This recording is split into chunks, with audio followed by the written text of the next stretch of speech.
Hi friends, welcome to my YouTube channel.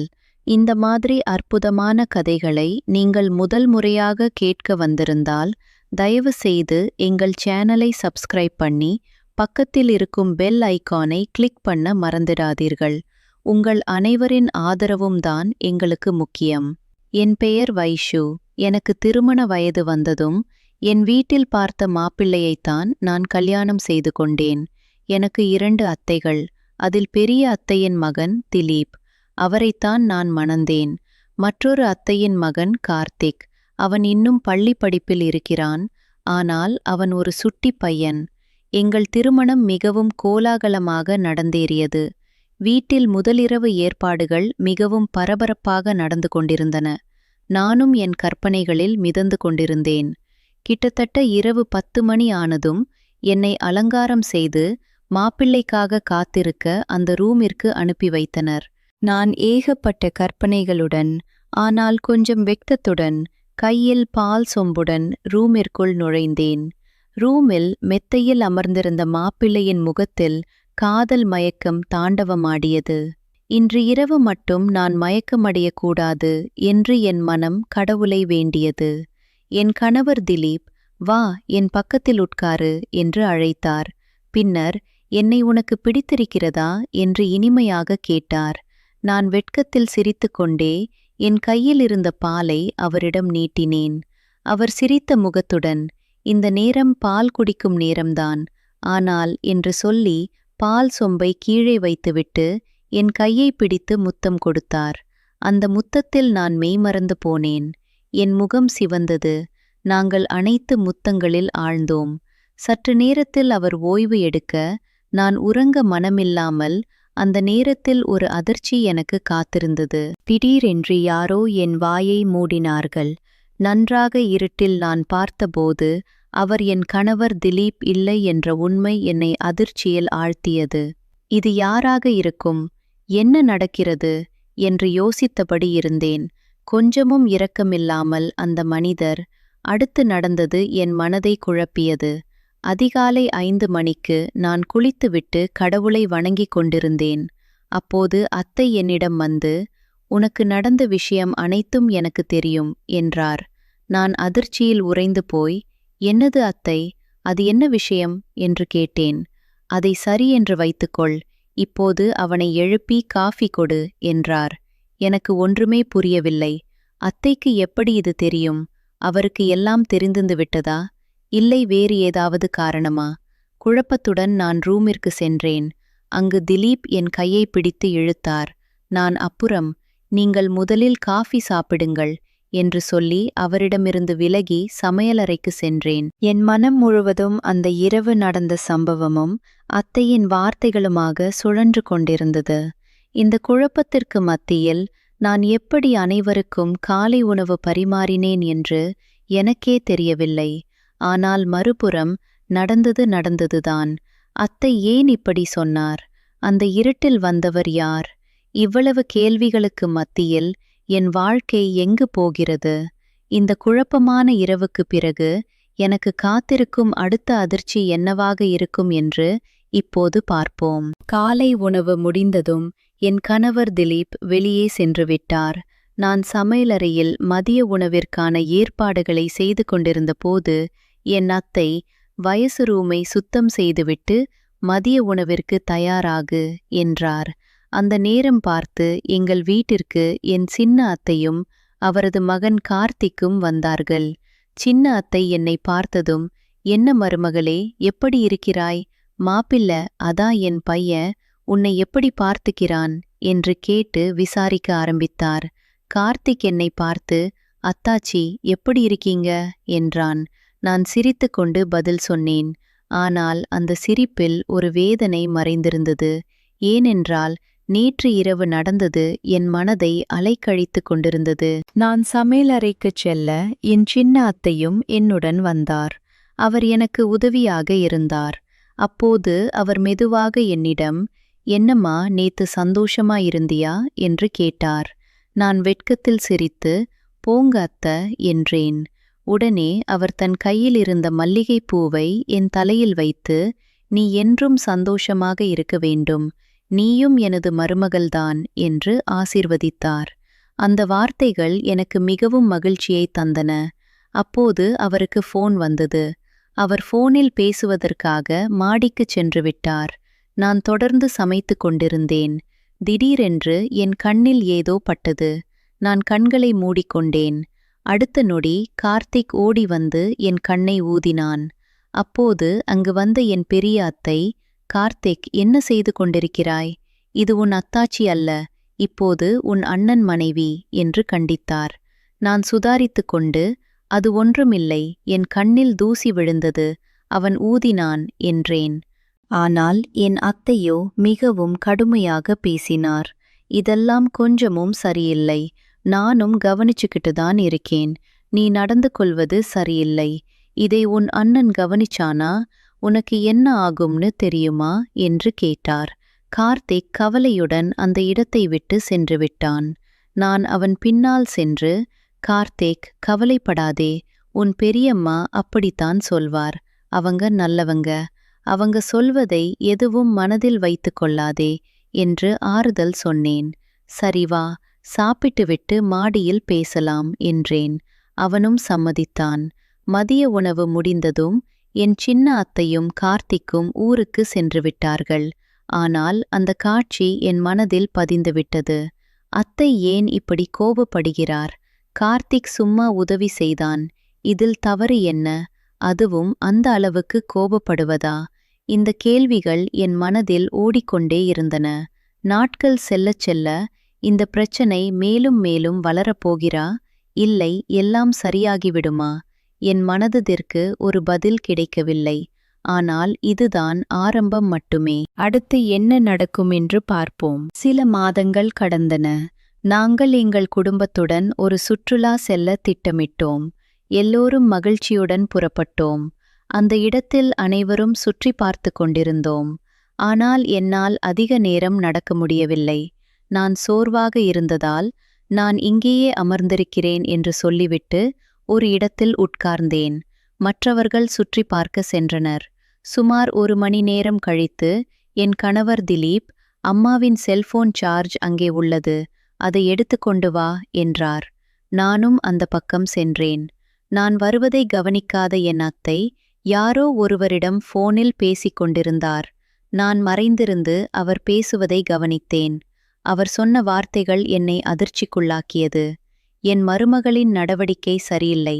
அவள் மிகவும் மோசமாக நடந்து கொள்கிறாள்" என்று சொன்னார்.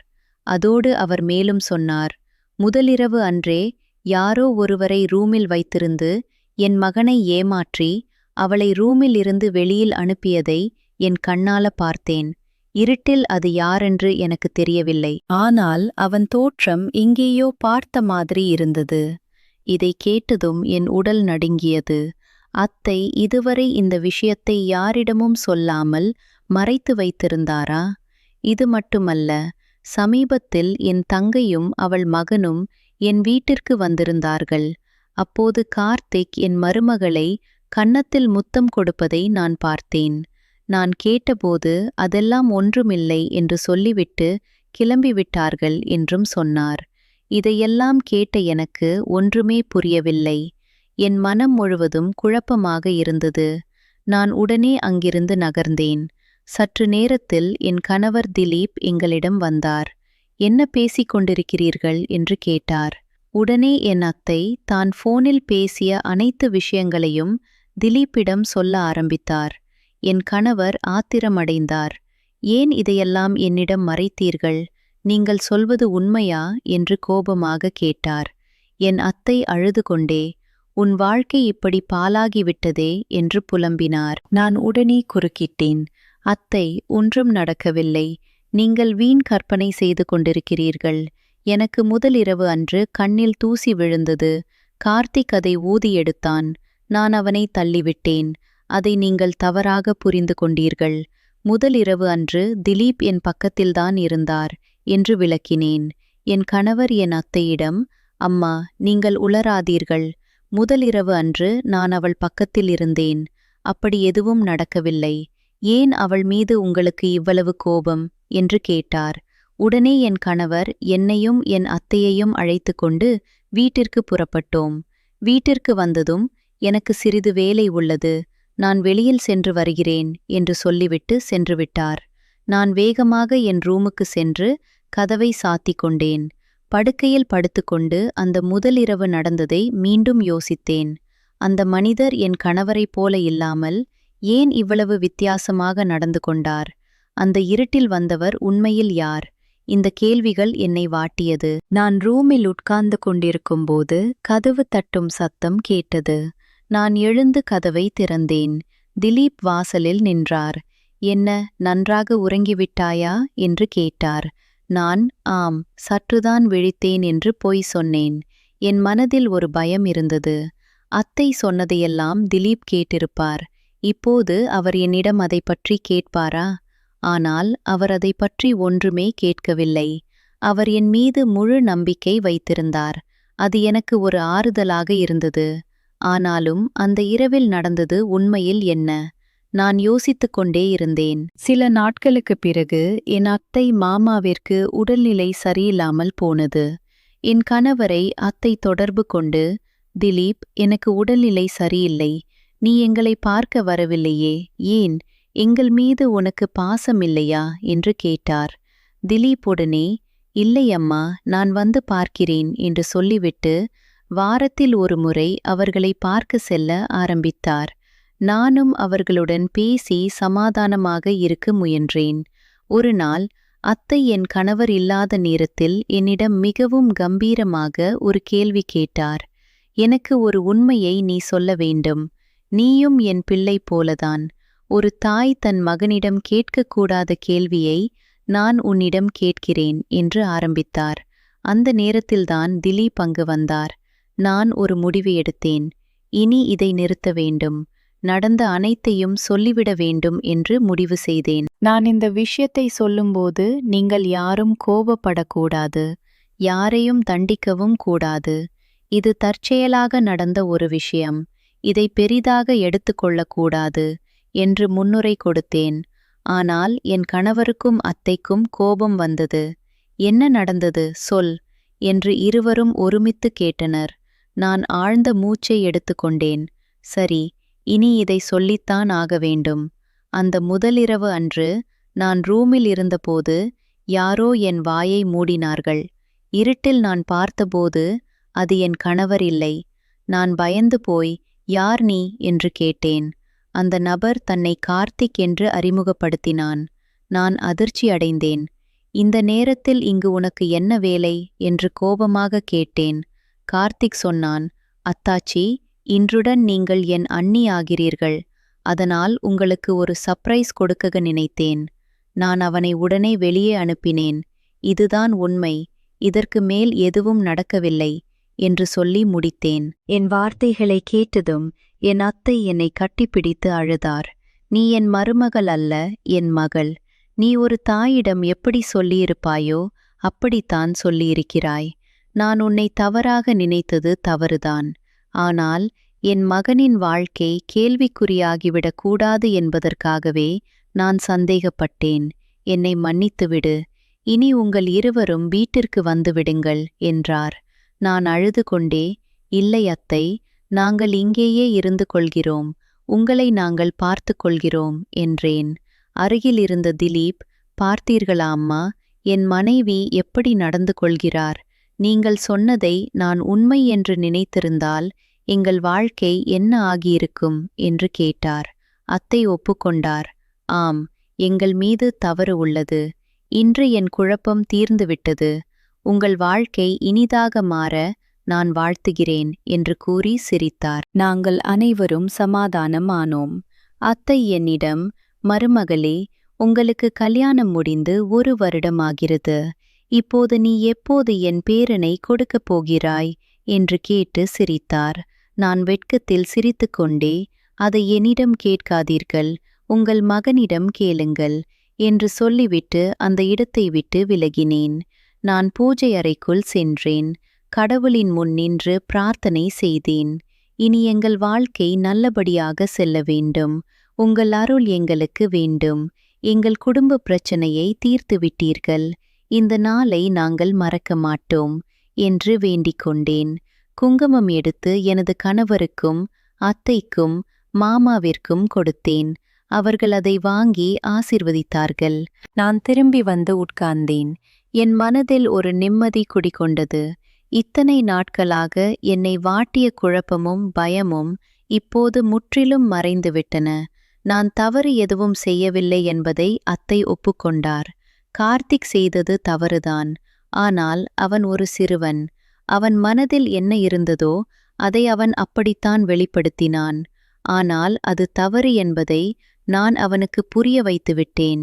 இப்போது என் கணவருக்கும் எனக்கும் இடையில் எந்த தவறான புரிதலும் இல்லை. அத்தைக்கும் எங்களுக்கும் இடையில் எந்த கோபமும் இல்லை. நான் அத்தையை பார்த்து, அத்தை, நீங்கள் இனி கவலைப்பட வேண்டாம். நாங்கள் உங்களை கவனித்துக் கொள்கிறோம். எங்களுக்கு உங்கள் ஆசீர்வாதம் மட்டும் போதும் என்றேன். அத்தை என்னை அன்போடு அணைத்து கொண்டார். நாங்கள் அனைவரும் ஒன்றாக உட்கார்ந்து பேசிக் கொண்டிருந்தோம். அந்த சூழ்நிலையில் என் கணவர் திலீப் ஒரு விஷயத்தை சொன்னார். இந்த குடும்ப பிரச்சனை இனி முடிவுக்கு வந்துவிட்டது. நாம் அனைவரும் ஒற்றுமையாக இருக்க வேண்டும். கடவுள் நம்மை காப்பாற்றியிருக்கிறார். நான் அவரை பார்த்து புன்னகைத்தேன். எங்கள் குடும்பத்தில் மீண்டும் சந்தோஷம் வந்துவிட்டது. இனிமேல் இப்படி தவறான புரிதல்களுக்கு இடமில்லை.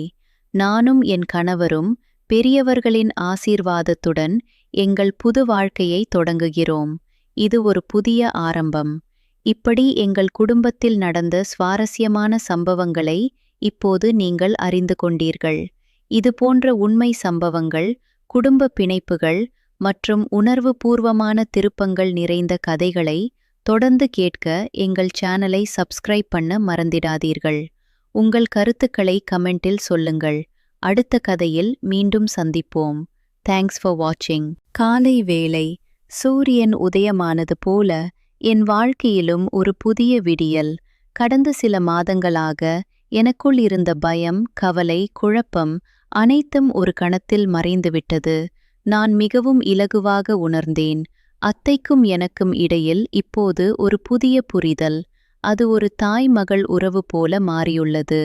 நான் சமையலறைக்கு சென்று எல்லோருக்கும் பிடித்தமான காலை உணவை செய்ய ஆரம்பித்தேன். அத்தை அங்கு வந்து, நான் உனக்கு உதவட்டுமா என்று கேட்டார். நான் சிரித்துக்கொண்டே, வேண்டாம் அத்தை, நீங்கள் ஓய்வெடுங்கள், நான் பார்த்து கொள்கிறேன் என்றேன். ஆனால் அவர் விடவில்லை. இல்லை, நான் உனக்கு உதவுகிறேன், நீ என் மகள் போல என்று கூறி என்னோடு சேர்ந்து உணவு தயாரிக்க ஆரம்பித்தார். அந்த சமயத்தில் திலீப் அங்கு வந்தார். என்னம்மா, நீங்கள் இருவரும் சமைக்கிறீர்களா? அப்படியானால் இன்று காலை உணவு மிகவும் சிறப்பாக இருக்குமே என்று சிரித்துக்கொண்டே சொன்னார். நானும் அத்தையும் ஒருவரையொருவர் பார்த்து சிரித்தோம். அந்த சிரிப்பில் இத்தனை நாட்களாக இருந்த இடைவெளி மறைந்தது. நாங்கள் அனைவரும் ஒன்றாக அமர்ந்து சாப்பிட்டோம். பின் திலீப் தன் வேலைக்கு சென்றார்.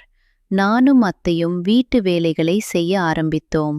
அப்போது கார்த்திக் எங்கள் வீட்டிற்கு வந்தான். அவனை பார்த்ததும் எனக்கு ஒரு சிறு பயம் இருந்தாலும் நான் அதை காட்டிக்கொள்ளவில்லை. அத்தை அவனை பார்த்து, வா கார்த்திக் என்று அழைத்தார். கார்த்திக் உள்ளே வந்தான். அவனது முகத்தில் வழக்கமான குறும்பு இல்லை, மாறாக ஒரு கவலை இருந்தது. நான் அவனிடம், என்ன கார்த்திக், எப்படி இருக்கிறாய், சாப்பிட்டாயா என்று அன்பாக கேட்டேன். அவன் தயங்கினான். அத்தாச்சி, நான் உங்களிடம் ஒரு விஷயத்தை சொல்ல வேண்டும் என்று மெதுவாக சொன்னான். நான் அவனை உட்கார வைத்தேன். சொல்லு கார்த்திக் என்றேன். அவன் என்னை பார்த்து, அத்தாச்சி, அந்த நாளில் நான் செய்தது மிகவும் தவறு. நான் ஒரு குழந்தைத்தனமான வேலை செய்துவிட்டேன்.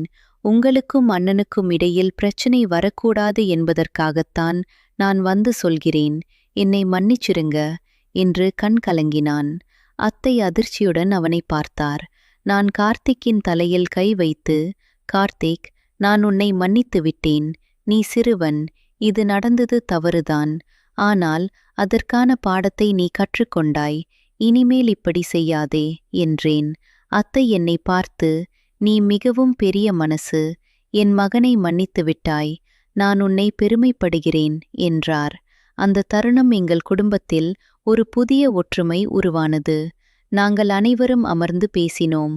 கார்த்திக் அவன் படிப்பில் கவனம் செலுத்துவதாக உறுதியளித்தான். நான் அந்த நாளில் கடவுளுக்கு நன்றி சொன்னேன். எங்கள் குடும்பத்தில் இருந்த பிரச்சனை முற்றிலும் தீர்ந்துவிட்டது. நானும் திலீப்பும் பெரியவர்களின் ஆசீர்வாதத்தோடு மகிழ்ச்சியுடன் எங்கள் வாழ்க்கையை தொடங்கினோம். இந்த குடும்ப கதை இங்கே முடிவடைகிறது. ஆனால் இப்படி பல சுவாரஸ்யமான கதைகள் எங்கள் சேனலில் வரும்.